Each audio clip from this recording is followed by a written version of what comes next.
My name is Eli Rockford. I'm currently 7 years old as I write this. I confide in this journal something I can't tell my family because they would never believe me. I'm often told that I'm very smart for my age, because I say and do things that most kids my age don't. But if I tell a strange story, no matter how hard I try to get them to believe me, my parents and siblings say that it's just my imagination. Today I looked out my window into the street by our house and saw a man who looked like a shadow with horns. His eyes glow orange, and seeing him scared me a lot. He was ringing a group of bells for something, but I just tried to ignore him and sleep. Then I heard a knock on the door. I went down to see who it was for Mom and Dad, but when I got to the door, someone had stuck a card through our mail slot and ran off very quickly. The card had a picture of a monster with bull legs, a tail, and horns on a very scary-looking goat head that looked half-human. I was so scared that it was the thing in the street, but I don't know what to do. I think I know what it is, but I hope I'm wrong. I showed the card to my dad, and he said that it was Krampus. The bottom of the card said, Gruss Vom Krampus. Daddy says every year Krampus punishes bad boys and girls on Christmas, but Santa gives good girls and boys and girls toys. So now I'm not so scared. I always get toys on Christmas, so I must be a good kid. I still didn't tell him about the thing on the street. My parents will be gone for most of tonight and Christmas morning tomorrow for some stupid work thing they both have. We usually have Christmas at 6 o'clock, but we have to wait for Mom and Dad to get home first. Mom told Brad, my oldest brother, that we would have a babysitter because she didn't trust him to watch all 5 of us by himself. Mom often let Brad watch us, but we had broken a lot of things the last few times that we were left home alone, so Mom said she would get Rebecca to watch us. Rebecca came to the house at 5. She was very pretty, and Brad couldn't stop staring at her. Mom and Dad left a couple of minutes after Rebecca got here. This was the first time Rebecca had watched 6 kids at the same time before, and I don't think she knew what she was getting herself into. My youngest sister, Molly, who's 3, threw a tantrum after our parents left. Levi and Garrett, my younger brothers, who were both 5, started fighting. Brad talked with Rebecca most of the night, and Rachel spent most of the night in her room. Mom and Dad said that we could still get Christmas gifts tomorrow, but we had to wait to open them until they got home. We made hot cocoa, but the cocoa maker is broken, so the hot chocolate burned our mouths, and we all got candy canes too. Rebecca started to put us to bed at 8, and finally succeeded at 9:30. Even though she was clearly exhausted and frustrated with us, she told us that she had fun, and that she wouldn't have spent Christmas Eve any other way. I awoke in the middle of the night around 11 to see a crimson moon casting a dim red glow on the winter snow. I looked out of my bedroom window and saw a red object coming towards our house, fast. It was hard to make out, but it looked like a red sleigh being pulled by reindeer. I instantly recognized this as Santa's sleigh and ran to hide on the stairs and waited for him to come down the chimney anxiously. Out of the window to the right of our fireplace, I saw the sleigh fly overhead and heard many hooves trotting on the roof. I made sure to remain perfectly still and as silent as a mouse. I waited for what felt like an eternity while soft footsteps echoed on the roof above me, getting closer and closer to the chimney. I heard scuffling as ash and dust started falling from the fireplace. Soon, 2 black boots landed. Then the rest of jolly old St. Nick came through the fireplace with a bag of toys on his back. Without speaking a word, he went straight to our tree. He took gifts from his bag and scattered them under our lit-up plastic evergreen, and then started on the milk and cookies we left for him. I felt that I had held my breath the entire time I was hiding on the stairs. I could not believe I was spying on the real Santa Claus in my own home. Eventually, he made his way over to our stockings and started putting various knickknacks and candies in our stockings, starting with Molly. When he got to Levi, he took out a small black rock and eyed it sadly before placing it in Levi's stocking. It took me a second to realize that he gave Levi coal. I tried to stifle a laugh to the best of my abilities, but a small squeak escaped my lips anyway. Santa turned around and scanned the room. I remained as still as ever. He turned back to the stockings, this time keeping his back to me, and put a piece of coal in Garrett's stocking too. He put a candy cane in Brad's stocking, along with a pocket knife. Rachel got a new phone and some Kit Kats. Finally, he moved to my stocking, which is always the farthest to the right, even though I'm the middle child. He began rummaging through his sack as I leaned forward excitedly to see what presents I was getting. Santa pulled out a large, jet black piece of coal and stuffed it into my stocking. I felt a wave of anger, sadness, and regret all at once. I almost stood up right there to tell off the jolly old elf. But when he turned around, I saw he had tears in his eyes. He looked as if he was filled with similar emotions as I was, like he didn't like to have to give bad kids coal. It was for this reason that I remained quiet as Santa climbed up my chimney, got into his sleigh, and flew away. I watched out my downstairs window as the sleigh flew from the roof and into the black abyss of the Christmas night. I sat there, still in place for a very long time, pondering how I could be a better child next year, when I spotted something out of the window again. It looked like the same figure I'd seen before, but this time, the sleigh looked as if it was black. I wrote this off as it was really dark outside, except for the moon's red glow. I wondered why Santa would be coming back. Maybe he forgot something. Maybe he made a mistake. Maybe I wasn't naughty and he was on his way right now to fix his mistake. My mind was racing from one thought to another as I began to hype myself for all the possible Christmas presents. I stopped watching the window and began to daydream about the next morning, until hooves on the roof interrupted my thoughts.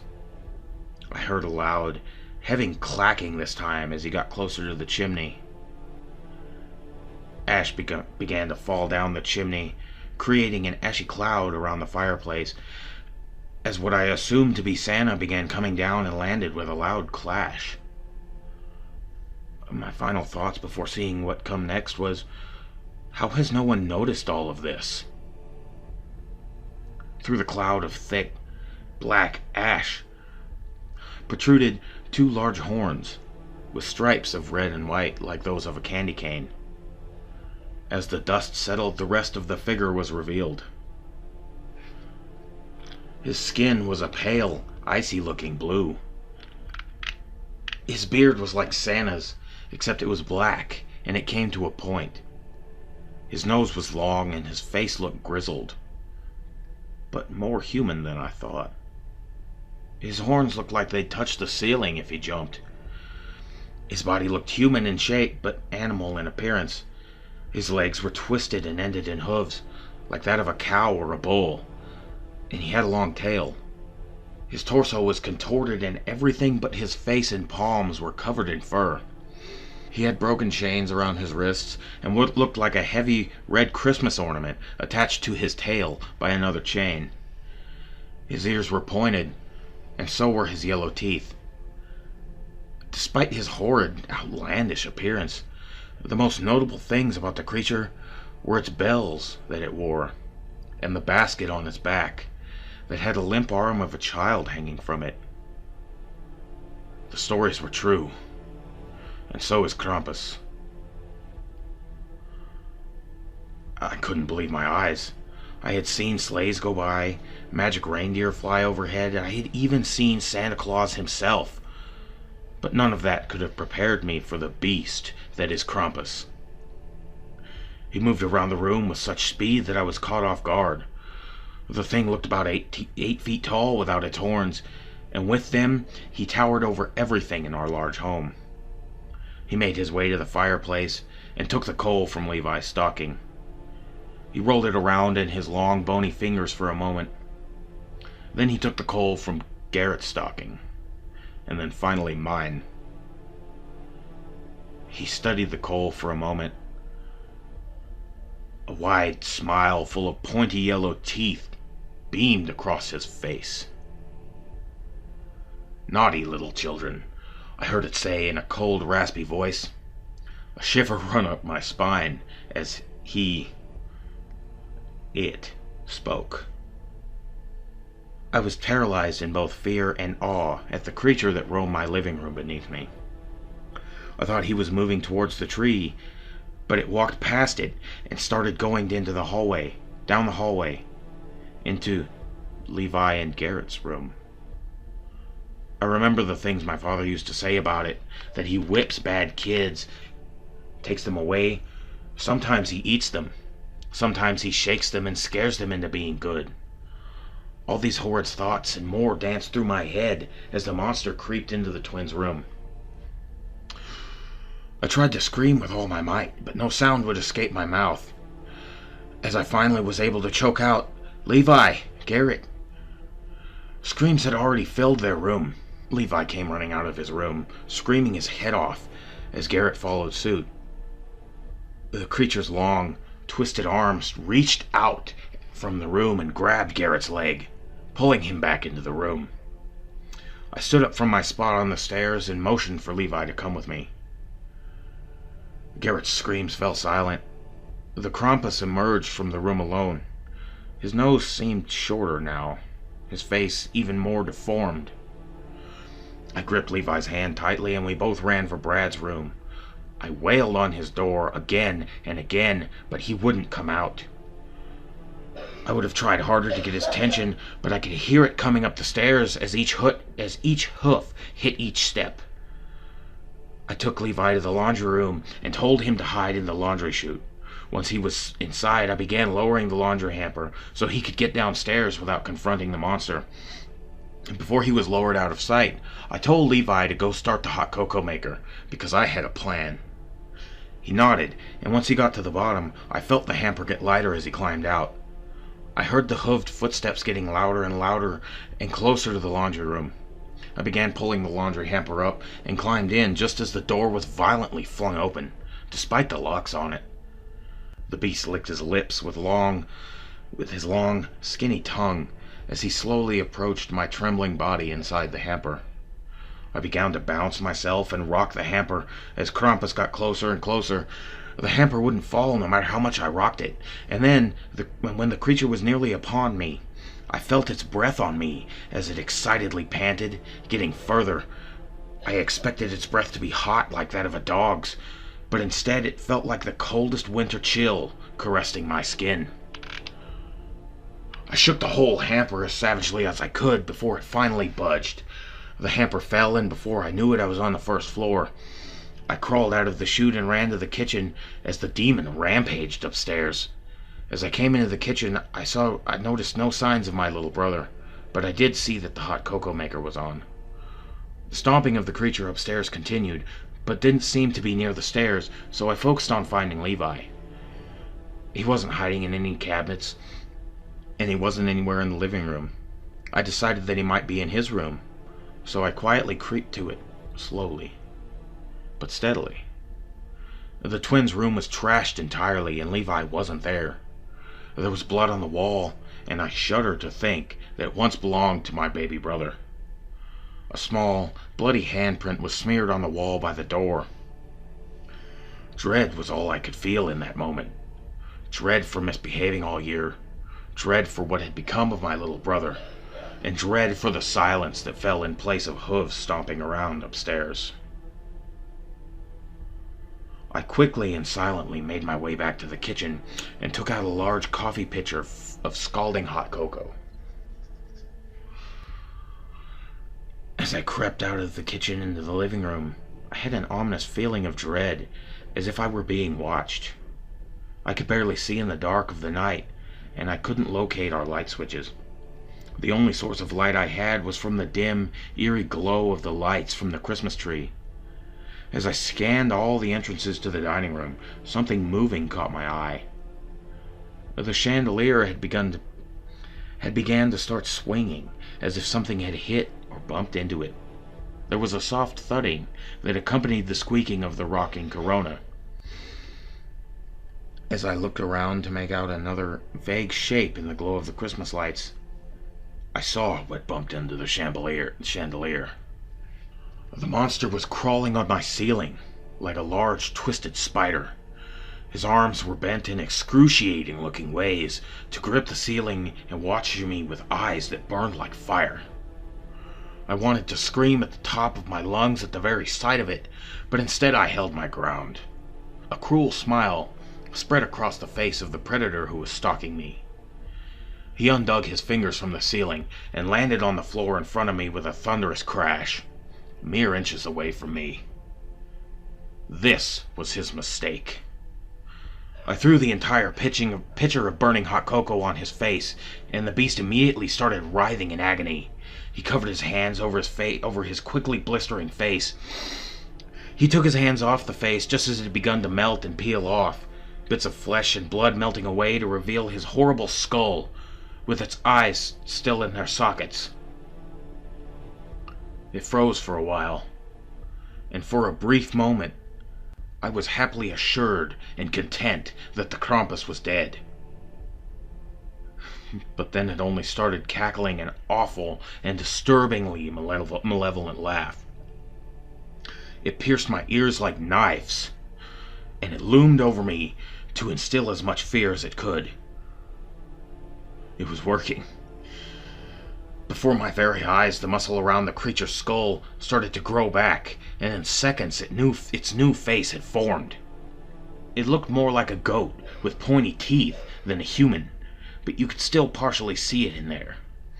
Its beard was still as long as before, but now it looked almost out of place on the demonic beast's head. I turned and ran behind the Christmas tree, avoiding the abomination's lanky arms as I ran by. The Krampus immediately started coming towards the tree, intent on harming me. I pushed the large plastic evergreen onto the monster, and ran back upstairs to find my little brother. I wailed on my other siblings' doors, but no one would wake up no matter how hard I pounded on their doors. Everyone locks their doors to their rooms when we go to sleep, so we're not bothered. But the doors are heavy, and not much sound gets through them. I began to shout for Levi as loud as I could, hoping he'd respond. Then Levi appeared at the top of the stairs. We stared at each other. He looked terrified and sad. I started to walk towards him. Then suddenly, my baby brother was impaled by the Krampus's horns. His body was thrust up and thrashed about by the savage creature as he convulsed and shook spasmodically on the horns. I've seen people die on TV before, but watching it in real life is entirely different. No one should have to go through it. My brother didn't deserve that. No one deserves that. Santa and Christmas are about love and cheer. Krampus made Christmas about hatred and retribution. I watched helplessly while the thing ripped my little brother's shaking body from its horns and dropped his lifeless body into the basket on his back. The demon began to strut towards me with malicious intentions, so I ducked into Mom and Dad's empty room and opened the top right drawer in my dad's dresser. I wasn't tall enough to see what I was reaching for, but when I felt it, I pulled out my dad's pistol, opened the other dresser, and had put 2 bullets in the pistol by the time the creature burst open the door. I shot it twice and hit it both times, but it was unfazed by the bullets. The loud noise clearly hurt both our ears, and as the monster clawed at his ears while screaming in pain, I began to quickly crawl towards the window until something long, thin, tight, and slimy gripped my right leg and began pulling me back.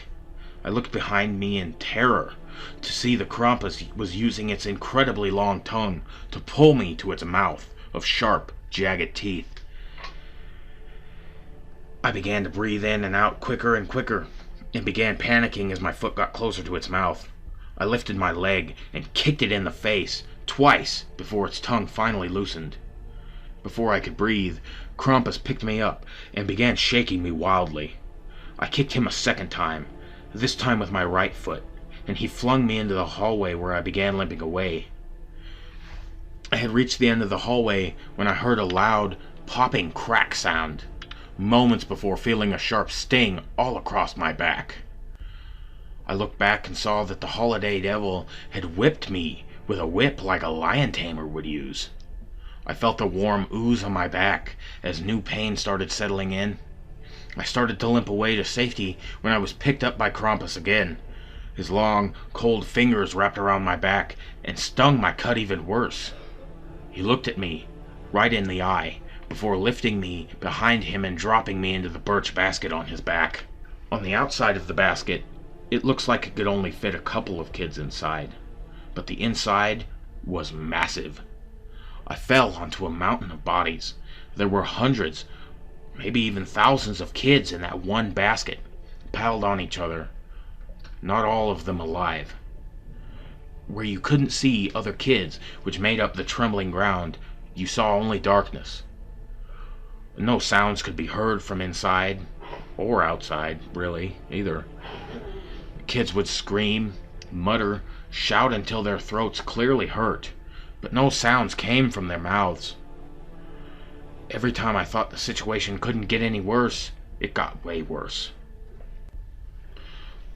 I waited what felt like a millennia to escape, as the new kids would fall in and join the confusion to show how much time had passed. Eventually, the Krampus reached into the basket and began to pull out another child. His arm became larger as he reached into the basket and stretched out to a panicked girl. I grabbed onto her leg and let myself be carried to salvation. When we were pulling from the basket, I let go of the kid and fell behind Krampus. He didn't notice I had escaped, and he was focused on the little girl. He looked at the small girl for a second before biting into her flesh with his large, sharp teeth. I never knew the kid's name before the creature devoured her, but I owe her my life for helping me escape. I backed away slowly from behind as Krampus feasted on my fellow child at its dinner table. I had no idea where I was now, but it was dark and it was cold. I think it's where the creature lives. After the monster was finished eating, he picked up a small wooden box, opened the top, and spat something that glowed a bright green into it. He then took the box over to a rusted doofus that he had opened, entered...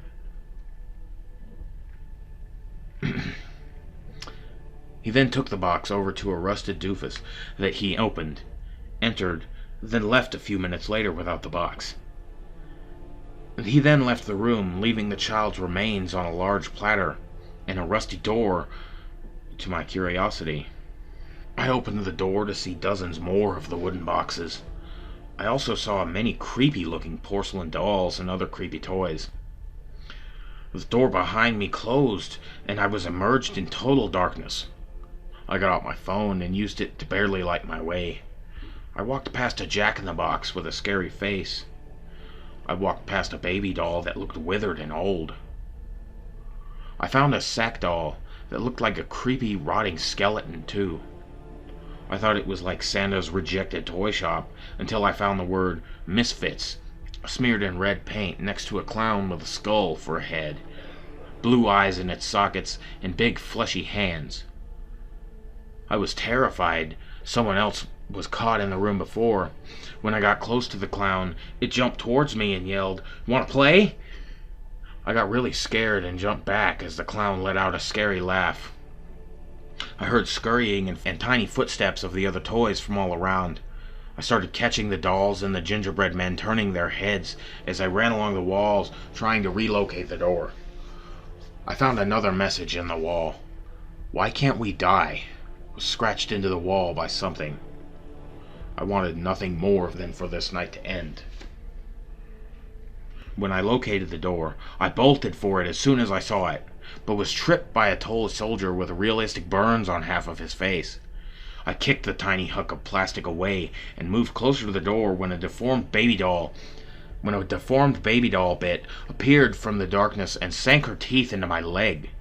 I felt a surge of pain and fell to the ground. I furiously punched the doll's head repeatedly until it unlocked its tiny teeth from my flesh. The porcelain atrocity scurried off as other terrible toys danced around me in the darkness. More and more of them kept popping up and coming out of the boxes, like the one the Krampus spat the glowing thing into. The toys began muttering words, but I couldn't make out what they were saying. The muttering got louder and louder until I understood some of the words. Feel our pain. He killed us, but not entirely. He gobbled me up and spat my soul into a puppet. Kill us. Let us die. The things they said were terribly dreadful, to say the least. I got up and started to make my way to the door as the dolls chanted more obscene things to me. We're gonna eat you alive like he ate us. I'm gonna rip out your eyes. Although they continued to chant, none of them came towards me again as I moved around the dark room. I saw a small toy skeleton in Santa's clothes with a beard move by. A puppet with many nails sticking out of its wooden head was strung up to the ceiling, moving and wrestling with the strings. I spotted a stool that was pulled up to a workbench with his tools and a teddy bear on it. The teddy bear had real bear claws sticking from his paws and real human teeth in its mouth. I reasoned that this was Krampus's demented toy shop and decided to leave before it was too late. I walked past the bench to the door and started pulling on the rusty metal handle. The door was really heavy, but it slowly budged and started opening as I pulled back with all my might. Light began to bathe the room, and the misfit toys dashed to the shadows to avoid light. I ran from the dark room, closed the door behind me, and leaned on it for a while to get my bearings. I looked around at the only other room in this place that was familiar to me. I went by the long table the monster ate the nameless girl at, trying not to think about it. Trying to think of something, anything, to distract me from the horrors I have bared witness to on the most unsuspecting and happiest time of year. I walked to an open door and poked only half of my head out to scan the perimeter of the room. It led to a large room that had various whips, saws, and other torture devices. I crept in and kept to the wall. I spotted 3 dark wooden doors among the darkness and concrete walls. I also found a window, and the snow outside was falling so slowly, so peacefully.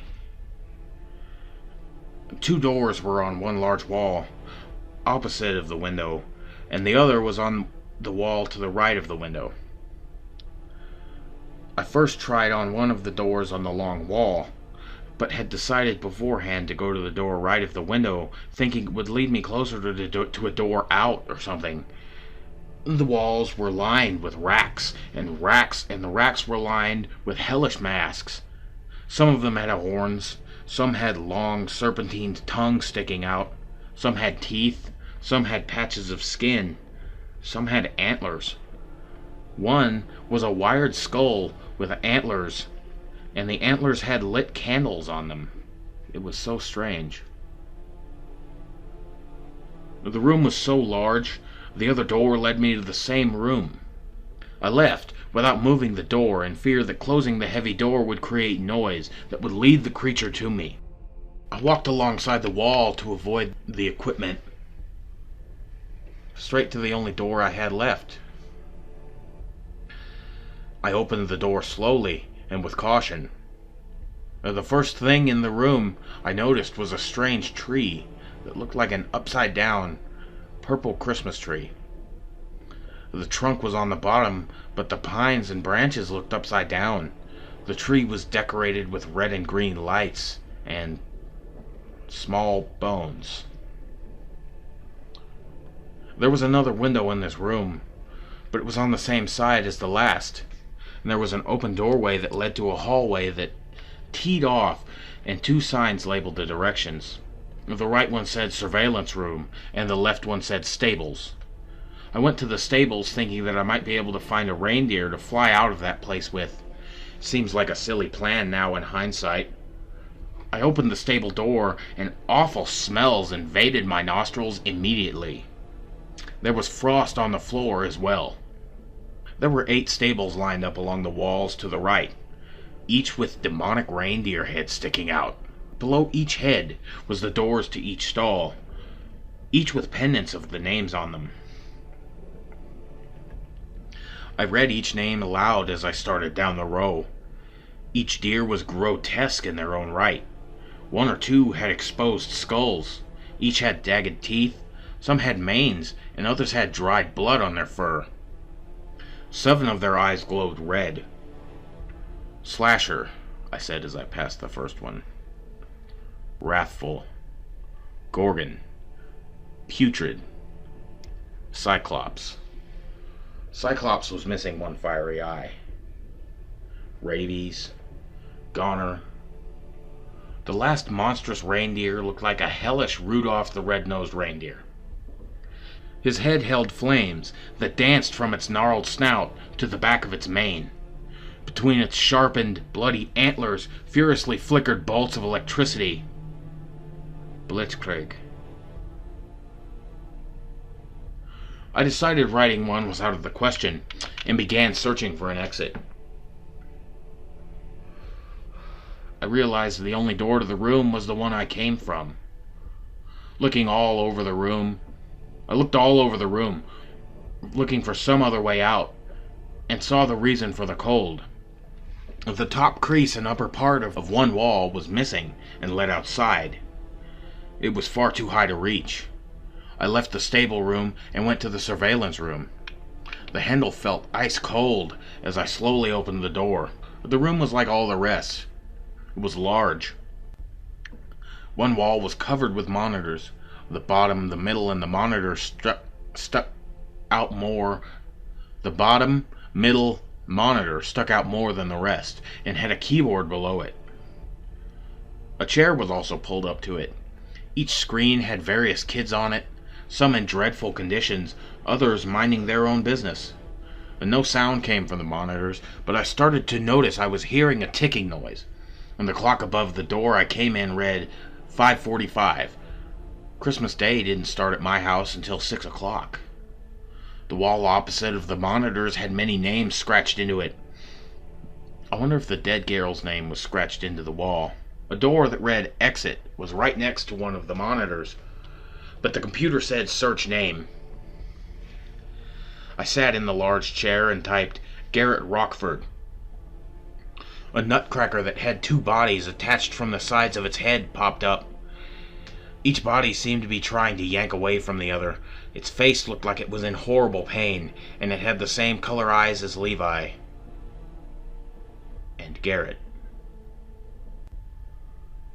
I looked up Levi Rockford, and the same thing popped up.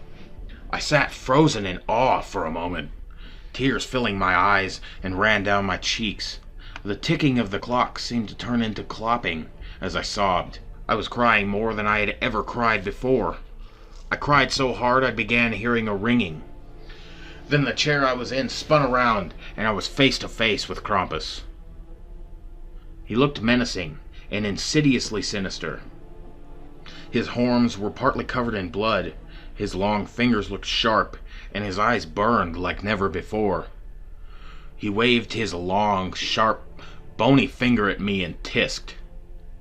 "Naughty, naughty," he said cruelly and mockingly. He licked my face with his incredibly long tongue, and then began to wrap it around my throat. He started constricting his tongue and choked me. I was gurgling and coughing, and struggling did close to nothing. I started feeling weaker and weaker as my head heated up and my lungs screamed for air. My vision even started to become blurred. Then I knew if I didn't do something quickly, I was going to die. I punched him in the face with all my might, and knocked him back for only a brief moment as his tongue recoiled into his mouth. I utilized my time and ran towards the exit. I felt the ground shake directly behind me as heavy hoofs shook the floor violently in their wake. I felt the creature's cool breath on the back of my neck. I pushed the door open and ran into the freezing cold as my pursuer followed suit. I ran until I was knee-deep in the snow, until a lanky hand gripped me and started dragging me back. The dark sky slowly lit as the sun started to emerge from the bottom horizon. The Krampus stopped dragging me. He dropped me and stared briefly at the rising sun. "I'll come for you again," he said, as he dropped my leg and retreated into his lair as I lay in the snow. A silhouetted figure came from the distance. I closed my eyes for what felt like seconds, but when I opened them, the sun was higher in the sky, and the figure was closer. I could make out that he was wearing red, and then I passed out again. I opened my eyes to see an outstretched hand with a black mitten on it. It belonged to a fat, bearded man with a silly hat. "Santa?" I inquired. "Shh, child," he said in a soft, soothing voice. "Let's take you home." The next thing I remember was waking up in my bed at home. Levi and Garrett were kidnapped in the middle of the night. I found out from Rebecca, Brad, and Molly, who already told our parents and the cops. I tried to tell them what really happened, but no one believed me. They only got mad when I tried to explain it to them, so I gave up on trying to tell them. That's how I spent my Christmas. Hey there, guys. Malicious J here. I hope you enjoyed the video. If you did, feel free to like and leave a comment, be it a suggestion for a creepypasta to read, criticism, or just someone telling me to kill myself, as it's just not the internet without it. And hey, if I entertained you in any way, shape, or form, consider joining the Malicious Militia by hitting that subscribe button. Until next time, you keep safe, and remember, the most mundane things sometimes have the most malicious intent.